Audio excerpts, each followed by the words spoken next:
Welcome to Spearfishing Down Under. Today and next week, we're going to be looking at a 4-day trip I did with my son, a good friend of mine, Jonesy, and even the last 2 days of trip with my wife. It was the very last big trip I did in my boat prior to the motor starting to play up and break down. Little sneak preview, I have my boat back, and in a couple of weeks' time, you're going to see the very first trip Jonesy and I did in my boat. It's going to be pretty cool. Well, as always on big trips, we're heading north. Very rarely I head south, but we're heading north and did a big drive up through the night. Myself, Jonesy, drove up and launched a boat in the morning and headed straight out. I actually wanted to dive a really cool, one of my favorite little spots. It's a tiny spot, an old broken down wreck.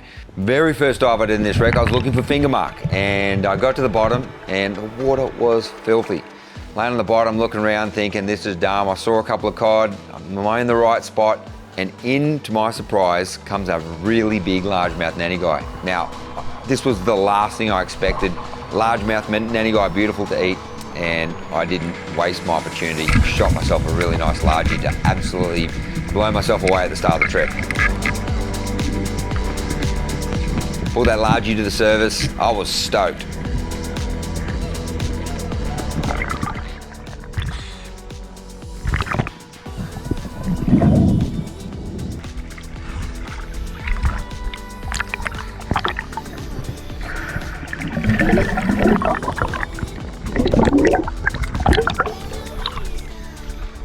Yeah, look at that. Yeah, wasn't expecting that.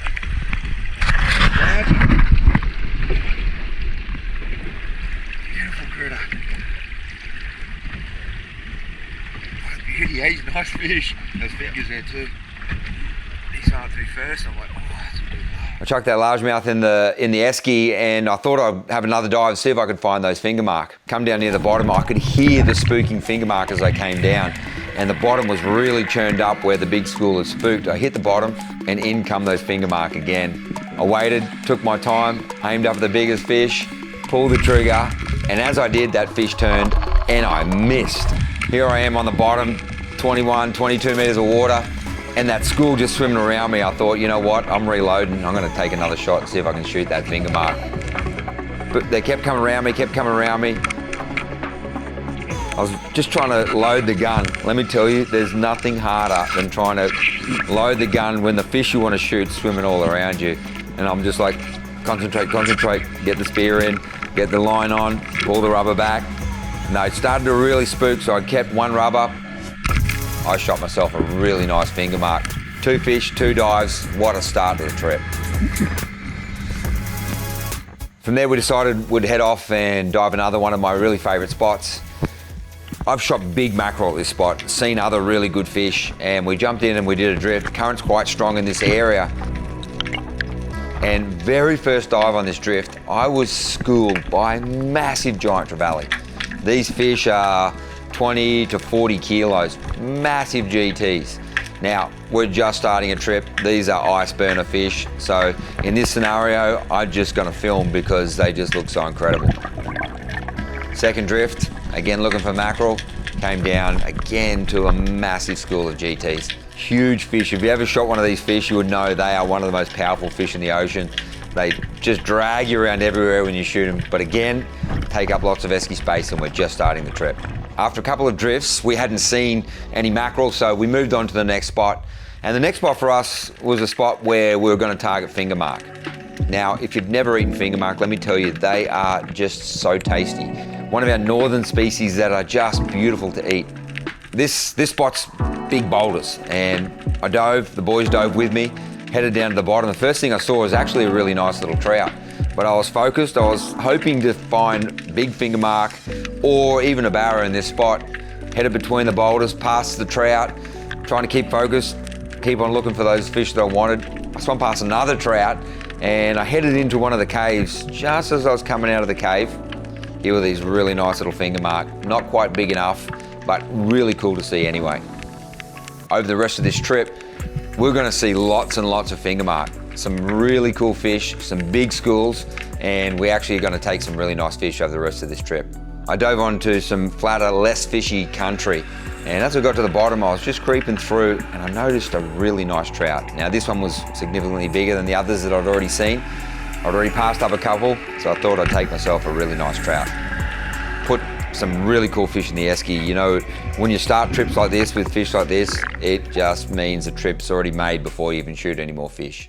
The next dive, again on some more bouldery country, not so flat like the last country, and again looking for finger mark. I hit the bottom, creeping through some of the rocks, and off in the distance I saw a really nice fish. That finger mark just hung wide a little bit. Creep forward. I thought he was going to spook, but fortunately turned back, lined up, and I got myself another really good finger mark.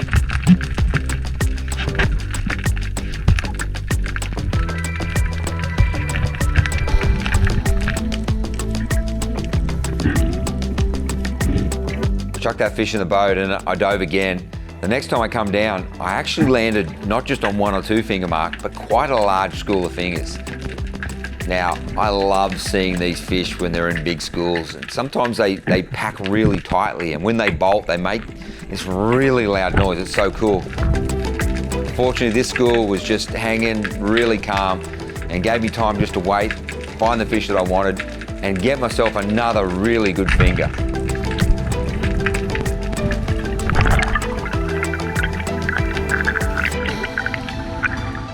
Now by this stage, we'd travelled a fair way and it was getting a little bit late in the afternoon, so I was getting a little bit dark. My son Josh and I were breathing up side by side and we were getting ready to dive to the bottom. I'd let him know I'd seen a big school of finger mark on the bottom and I was going to film him, so we headed down together. I sat on the rock behind him and just started to film.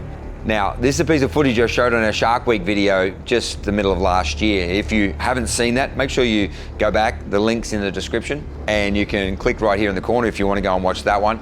But we were there laying together on the bottom. In come this big school of finger mark. Joshy waited really well, picked his biggest fish and shot it. We started heading back to the surface and at that everything went wrong. In comes this big whaler and as you've seen before, this thing nearly took off his leg. As we headed to the surface, eyeballing him, he wasn't even fazed because he actually didn't even see the fish come in and he just swam to the surface, not even knowing that that shark had nearly bitten him.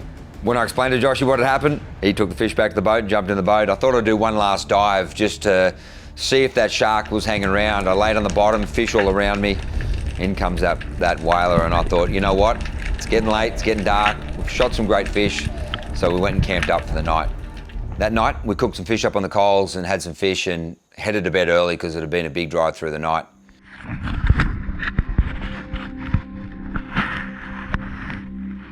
Bright and early the next morning, I was up, always worried about my boat. See the boat's there, happy with that, and just looking at what is about to be a really calm, beautiful day.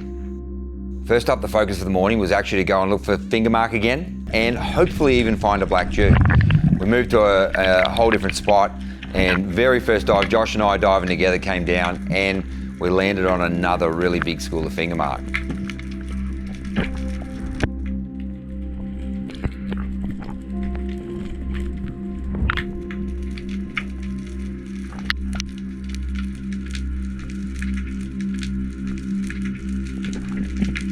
Now, obviously both of us had already shot some nice finger mark the day before, so a bit holding back and we just watched this school swim all around us.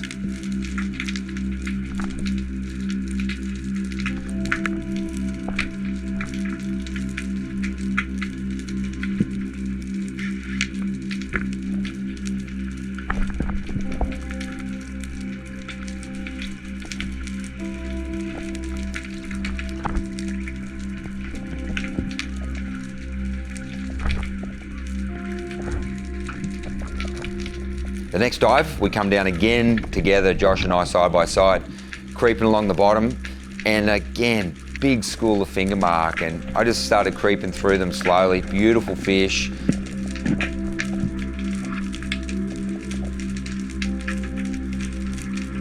Not again the size fish that we wanted. Joshy headed to the surface as I just crept a little bit further forward. Off in the distance, I could see black jew.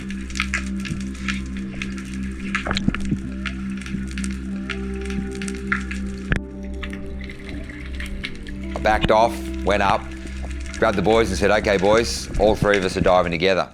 Now here in Queensland, unfortunately, there's a rule change. You're only allowed 2 black jew per boat. So unfortunately, I was going to be the filmer and I was going to miss out on shooting one.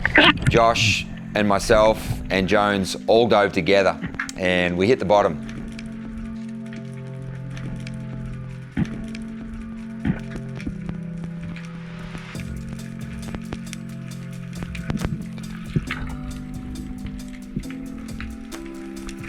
We just crept forward. Joshy was in front of me. He lined up, he was trying to pick the biggest one and shot himself a really nice black jew. Jones also shot one. I just laid on the bottom, watched it all.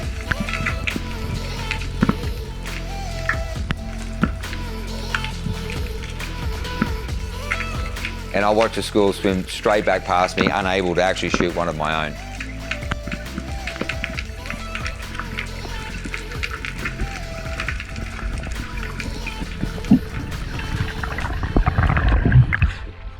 Yeah, boys.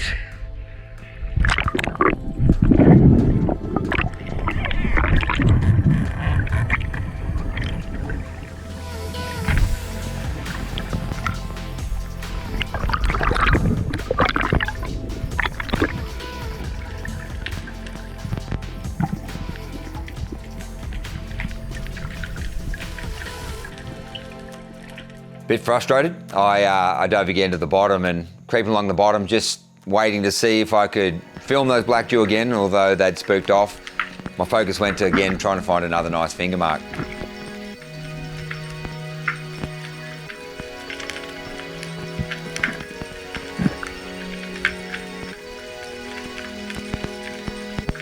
As I crept along the bottom, I noticed a couple of small fish cruising all around me.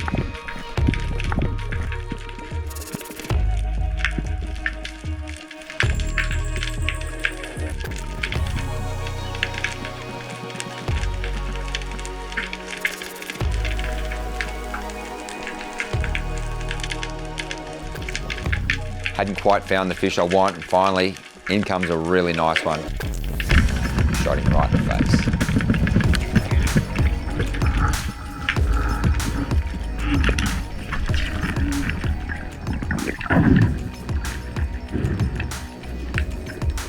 We made a big move and went to another spot, and Jonesy shot himself a really special thing. Watch this. Jonesy's gone vegetarian in his spearfishing. No longer shooting trout. We don't shoot Tuskies. We don't shoot big mackerel. This is what we shoot from now on. It's sponge action. This is a ripper. Really good North Queensland sponge. It's the way of the future. The fillets are incredible. Tastes like a mixture between cardboard and cement, and just fills your tummy, and you don't need to eat anything else but this. Make sure you get into some later on. You know, we're going to do a catch and cook, and it's going to be a pretty phenomenal catch and cook. Just they fight pretty hard and kick a lot when you're trying to get the spear out. Oh, what is that thing? What is that critter? Oh, he's still alive, bit Jones. Yeah, so we're just chucking him in the esky, and yep, it's gonna be tasty. The cooler. Beautiful. Good job, mate. Great fish. After he pulled the piece of kanji off his spear, we lined up to dive together. As we were diving, I realised I hadn't turned my camera on just in time to see Jones shoot himself a really nice finger mark. This was one of the best fish of the trip and a really cool fish. After Jones got his finger, we decided again we're going to go and look for some barramundi. We hadn't seen any barra up to this stage and went into an area where I have shot barramundi before. Josh and I dove together, swimming along the bottom, and it's sometimes a bit eerie when you're just creeping along the bottom in these North Queensland estuarine environments. Josh and I were just creeping, and I was looking out for barra. As we crept over a set of rocks, a bunch of fish scattered past us, and it wasn't the clearest, and I was a little bit, you know, the fish we want, no, they're rubbish fish.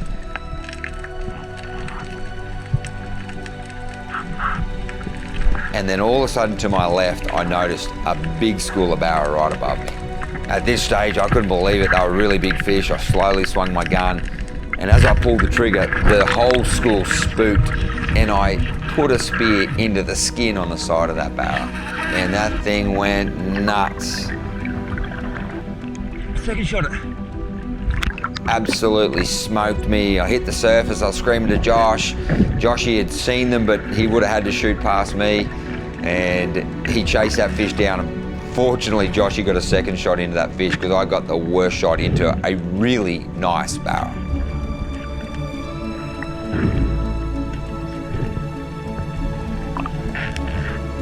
I nearly lost him. He turned as I shot it. I nearly lost him, eh? I know. Thanks, mate. It was so crazy. Just couldn't stop to get it. Did you see that massive school? Yeah, I did. Oh, you couldn't get a shot? No, you were in front of me. Oh. There's massive school. Now it's getting late. We had to actually head home, and a couple of hours back into our trip, we're going to meet my wife, and her and I were going diving again. So we decided we'd make our way back towards where we'd launched. On the way back, we stopped at a spot where it's usually just really dirty, and Josh and I jumped in and noticed there was a little bit of visibility. 3 to 5 meters viz is really good for this spot, and Josh and I went to dive together. But before we even dove, Joshy shot a really nice tusky from the surface before I even got my camera turned on. I thought, that's it, I'm going to keep going to the bottom. And as I headed down, I saw a tusky as well, but I kept creeping because I knew I'd seen some really nice finger mark in this area. Now, I had one left to shoot my bag limit, so I kept creeping. My best finger mark for the trip, come up over the ledge, and I shot him right in the head.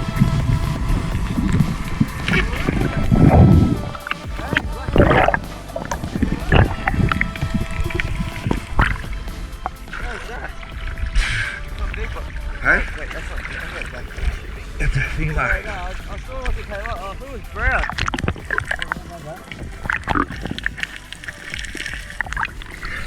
I was completely wrong. I need to learn my fish.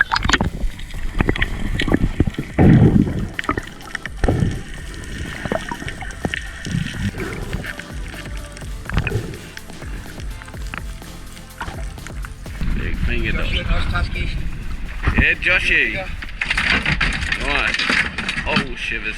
We shot nearly all the way back to the boat ramp, and I thought we'd do a pull up on a spot where I've caught some really nice lobsters in the past. Josh and I jumped in and we thought, let's give it 5 minutes, see if we can find a lobster.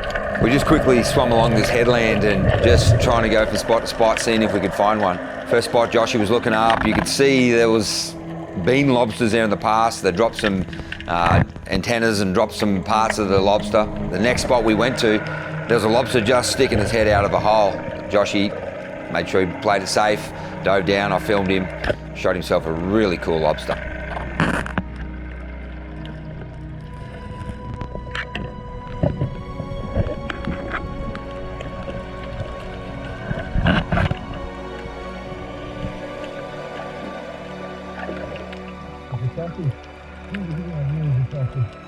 These aren't my favourite lobsters. In fact, I like to cut the tails off, cut up little bits and dice them, cover them with a bit of ginger, a bit of chili, a bit of garlic, and cook them on the barbecue. This is the way that they actually taste really nice. Next dive, Joshy went down again, found another lobster, lined it up, and unfortunately this one, he completely missed, and that lobster swam off to live another day. Joshy actually headed back to the boat, and I thought I'd just swim a little bit further and see if I could find any more lobsters before heading off to home.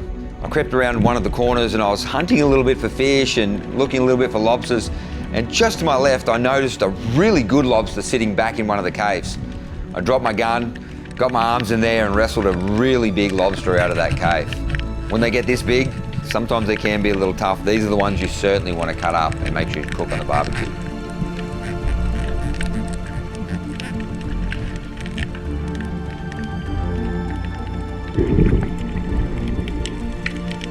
I chucked that one in the boat and I headed around just the next corner, and as I was again swimming along the corner doing a little bit of hunting, looking for fish, I noticed another lobster hiding back in the cave.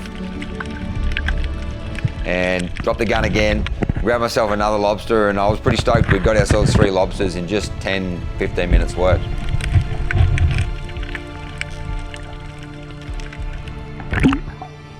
Starting to get way later than I wanted it to be. I was thinking my wife would have to be waiting for us back where we were supposed to meet her, so I was quickly headed back to the boat, and as I was headed back to the boat, I swam over a ledge that I hadn't actually checked on the way over there. Looked just over that ledge, and here is a really nice tusky. Couldn't help myself. Just popped the gun over, stoned a really nice Tusky. Absolute epic way just to finish the last couple of days with my son Josh and Jonesy. We got some great fish, we got some Tuskies, we got some crays there. We found ourselves a lot of really nice finger mark, and even the boys got themselves some black dew. Right, tell me the story, boys. What happened here? We've been looking for him for a day, couldn't find him. Just working hard. You're gonna make us say, well, we're Good job, boys. After getting a bit of filming, we bolted back to where we'd launched the boat. Just before we got back to the harbour, it was getting pretty dark, and I messaged my wife. She was getting a bit frustrated because she was already waiting for us, but we headed home just to meet with her. Hey, next week, it's actually 2 days my wife and I actually headed out, and again, my favourite boatie in the whole world is my wife. She drove the boat for me for a day, spent a bit of time doing some rock climbing and having a bunch of fun up in North Queensland. Don't miss that one, it's gonna be absolutely incredible. Also, heaps of people have been messaging me saying they're grabbing some of our Rife gear and absolutely stoked on the 10% discount. You can get yours if you head into Adreno or online, use your Tim Spear code to get 10% discount. I really appreciate you sharing our content, sharing it out with others, helping others to grow and learn from the stuff that we do as well. Appreciate it. Get out, jump in the water.